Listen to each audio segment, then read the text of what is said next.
Yo, what's up everyone? Mike here. Great video for you guys tonight. So tonight's video, I'm going to be talking about lion's mane mushroom, and it is lion's mane season right now. So I did a short earlier today talking about how it is lion's mane season. The pom-pom mushroom, the bearded tooth fungus, Yamabushataki, Hericium erinaceus. So it is time to go pick the lion's mane mushroom, guys. And this mushroom, it fruits spring through fall. And it gets in certain little time zones and temperature frames that is pretty good, I feel like. And I'm going to talk about that a little bit today. But guys, I have like the shroom sense, just so you guys know. I feel like some of you experienced foragers may know what I'm talking about, but you just kind of like get that little itch and you're like, you know what? I think it's lion's mane time right now. Like you kind of know, all right? And I definitely have that. So I would say if any of you people out there have foraged lion's mane before, go check your spots. I bet there's a little bit of lion's mane there. And if you have not, now is a great time to get in the woods. Just take a hike, look around for some lion's mane, and I'll tell you guys, like I said, how you can ID that thing, like where you can find it, when you can find it, how to ID it, all that good stuff. All right. So lion's mane mushroom, Hericium erinaceus. Let's get it. Here is the lion's mane mushroom, everyone. So the lion's mane mushroom is a mushroom with this white color and this tooth-like structure that you can find fruiting on decaying logs and stumps in the spring through the fall months. Now, these are absolutely prime specimens here. I wanted to show them next to this log for a size reference, and you can kind of see how large the lion's mane can get. And just take note of that tooth-like structure right there, that nice bright white color. These are prime specimens here, and let's talk about some of the key identification features of this mushroom. Okay, everyone, so those were prime specimens of the lion's mane mushroom. Those are actually the best looking lion's mane I've ever found in my life, okay? And I found many different specimens of lion's mane, many different years over and over again, and those were just absolutely gorgeous, so I wanted to share those photos with you. And let's talk about identification first, and then I'll get into all sorts of stuff about lion's mane. Okay, so key identification features, remember, it's going to be growing on a log or a stump, okay, because they're a wood decomposer, so you will not find this mushroom growing out of the ground. If you ever find any sort of specimen of lion's mane growing out of the ground, there's a buried log there or something like that, or a stump. I personally have never found anything like that that kind of looks disguised like it's coming out of the ground. I always find lion's mane coming out of like a decent sized log or stump or something like that, okay, or a tree, you know, like a vertical tree going up and down. So I just wanted to kind of establish that that is where you will find these things. And as far as appearance, kind of spherical tooth-like structure. They always have that tooth-like structure, so if you see that, those are dead giveaways that, hey, you probably got a lion's mane on your hands. Another thing is the color, okay? So it's going to have that kind of snow white or even sometimes an off-white appearance as they mature and age a little bit. They might get some yellowing on them. That's totally normal. But those specimens I just showed, like I said, those were prime condition, absolutely beautiful lion's mane. And that should cover it for some of the key identification features for you guys for lion's mane mushroom. Lion's mane mushrooms, really simple. Now let's take a look at some of these photos of lion's mane and talk about the maturity levels. Here they are. Okay, everyone, so here's a photo of a few lion's manes growing on a log. Now, these are kind of young specimens yet. The teeth are just developing. You can see that one on the right is almost smooth looking. These are edible at this point, but still kind of young.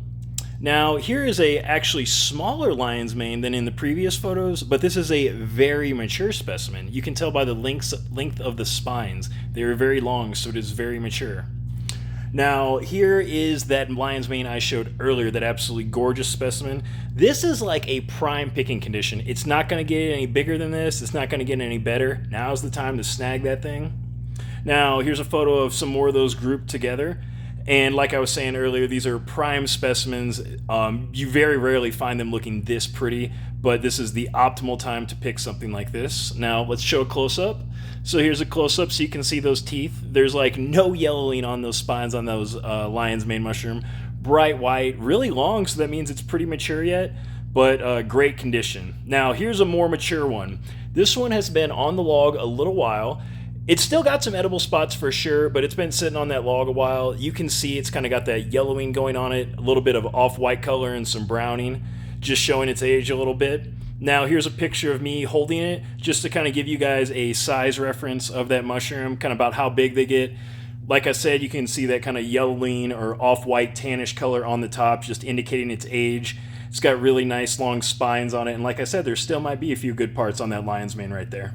Okay, cool. So that should have been a great little indicator of kind of the maturity levels of a lion's mane, when you should pick the lion's mane, kind of like how old they are. And I'll just kind of say too, one thing about like picking mushrooms, like this is just a tip I'm giving to everyone, as far as if you're trying to decide, should I pick this thing or not, just kind of think about it a little bit. Think about how far away are you from your location, like where you stay, where you might prepare that mushroom or keep it. Like, can you come back and easily pick it?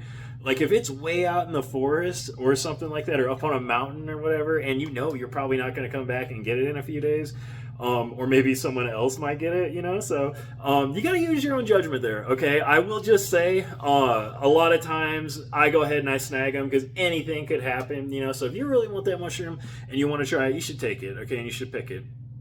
But they have a great flavor. This is a choice edible mushroom. It's going to taste kind of like lobster or crab meat. The older they get, there might be a little slight bitter to them.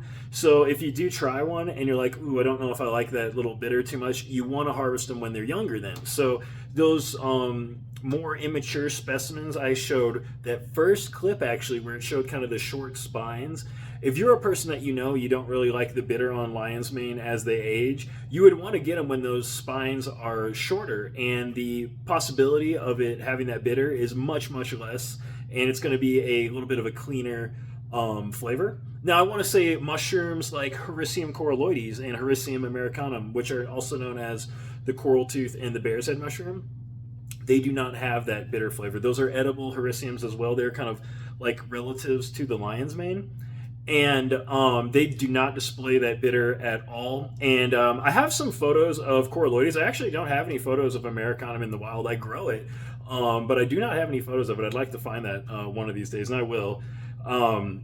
But just so you know, those two mushrooms, the americanum and the coralloides, they don't have that slight bitter at all. You could let them get big and whatever. Even if they do yellow, they still don't get bitter, but lion's mane will. It'll kind of have a little bit of bitter flavor to it.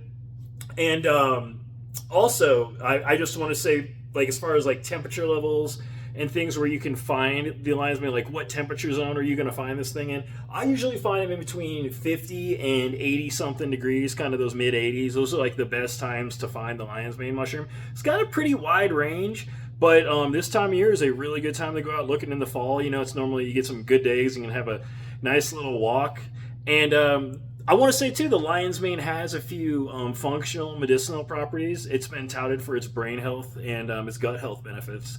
So it can help with neurogenesis. That's why people like it for brain health. And there's actually pretty cool like ancient folklore on the lion's mane mushroom that I believe it was Himalayan monks used to drink lion's mane tea when they would meditate for focus and stuff like that. I don't know if there's truth to that, but if there is, it's super cool. I feel like I would be like one of those Tibetan or Himalayan monks or whatever, just chilling up on a mountain, sipping my lion's mane tea, hanging out with my yak or something. Yeah, that's totally something I would do.